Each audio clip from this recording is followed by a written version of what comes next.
Connecticut is recognized. I thank the chair, and I thank my friend and colleague from New York. I thank Senator Lott for agreeing to set aside this time this morning to honor the memory of Rabbi Moshe Sherer. I thank Senator Moynihan for presiding with the dignity that is always his, but with the intimacy that reflects the relationship that he had with Rabbi Moshe Sherer. I thank my friend and college classmate from Missouri who just spoke so impressively about this extraordinary man. Mr. President, I was honored to know Rabbi Moshe Sherer of blessed memory. I met him after I became a senator and benefited, as anyone did who had the opportunity to be in his presence, from his wisdom, insights not just on matters of faith, but on matters of community, of the broader community. This was a man of extraordinary personal dignity and discipline, of hard work, and of very good humor. He was a pleasure to be with. And the life that we celebrate today was a most extraordinary and consequential life, based as it was on values that go back thousands of years, motivated as it was by a single, overriding, towering motivation, which was to honor God's name. If I may, Mr. President, to use the Hebrew, to perform acts of Kiddish Hashem, the sanctification of God's name. And as we look back, which is to say to do good works, to be true to the values that are set down in the Bible, in the Ten Commandments, in the broadly held ethical system that we call the Judeo-Christian tradition.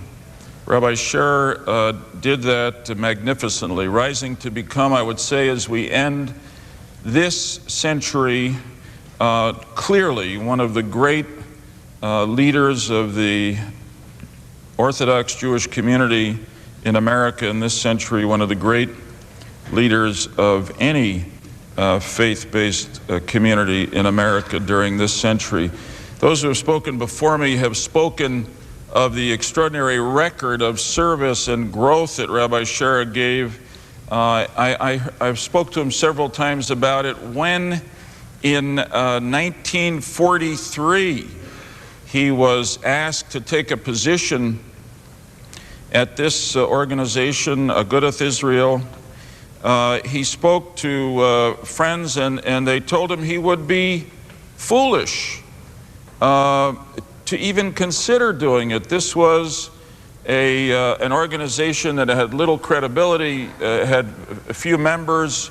In fact, it was at a time when even within the American Jewish community there were predictions that the Orthodox part of the community would not really go on with much vibrancy into the future.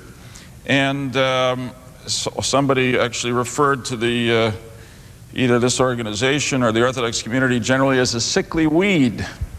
But I think in some sense the resilience and feistiness of this man and his commitment to the values that were the foundation of his faith propelled him in the face of those wise pieces of wise counsel to go forward to prove them wrong. And did he ever do that, devoting the rest of his life to this organization, particularly in the context of the end of the Second World War, the great suffering that occurred to so many observant Jews in Europe during the war, watching the growth of this organization as a reaction, a kind of affirmation of faith and life after the temporary victories of death and anti-faith, if I can put it that way, anti-God certainly during the Second World War. This organization rose out of that experience and enjoying the extraordinary, unprecedented liberty that America provided to this community, just became the great and strong organization it is today, and it is when Rabbi Sherer passed away. Thousands of members in this country and all over the world, an extraordinary array of religious, social service, and communal activities, a remarkable program of study. I don't know if anyone else has spoken of what is called the Daf Yomi program, a page a day of Talmud study done by, under the auspices of Agudath Israel. Takes 7.5 years to finish the Talmud, this compilation of Jewish law attempting to interpret the values and experience of the Torah of the Bible. And on the last completion of that cycle, which occurred in September of 1997, if I'm correct, 70,000 people gathered, filling Madison Square Garden in New York. Chaplain Ogilvie, it kind of reminds me in some sense of the Promise Keepers or other groups of other faiths coming together to some of the work that you've done with Reverend Graham and others.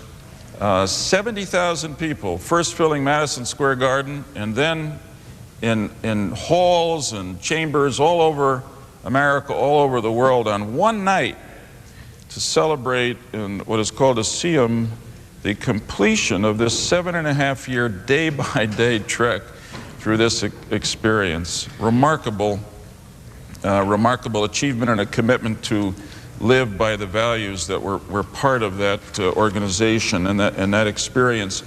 Rabbi Sherer, as has probably been said here, and I'll say it briefly, not only built the inner strength of the American Orthodox Jewish community through study, through social service, through communal strength, but was a remarkable ambassador to the broader community of faith-based organizations, working with people of other faiths, and then reaching out into the community and particularly the political community. During his time in recent years, opened an office here in Washington, a kind of government relations office for Agudath Israel. Working again with other groups to support across religious lines commonly held principles, even when they were controversial. On the day that Rabbi Sherer was buried, his funeral occurred. There was a remarkable outpouring in New York to pay tribute to him. More than 20,000 people stood outside the synagogue where the service was held, lined the streets to pay final honor to Rabbi Moshe Sherer. And it was heartfelt, it was emotional, and it was also an expression of gratitude for all that he had meant to the organization, to them personally, to their children, to the institutions from which they had benefited, to their sense of freedom and confidence being religious people in an American context. And now, as we are taught, the way to continue to honor his memory is to live by the principles that guided his own life. We are taught that when a person dies and leaves this earth and their soul ascends to heaven, that they are in that sense unable to do more to elevate themselves, that it is up to those of us who survive them here on earth to try to do deeds that are good in their name, if you will, to be of support and strengthening to them.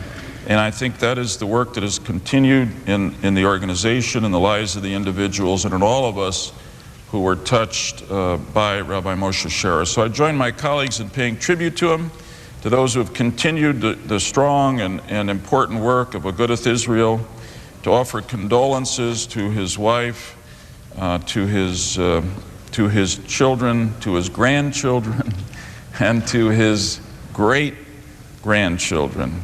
May God comfort them and give them the strength, as I know they will, to carry on the extraordinary good work that characterized the life and times of a great Jewish American, Rabbi Moshe Sherer.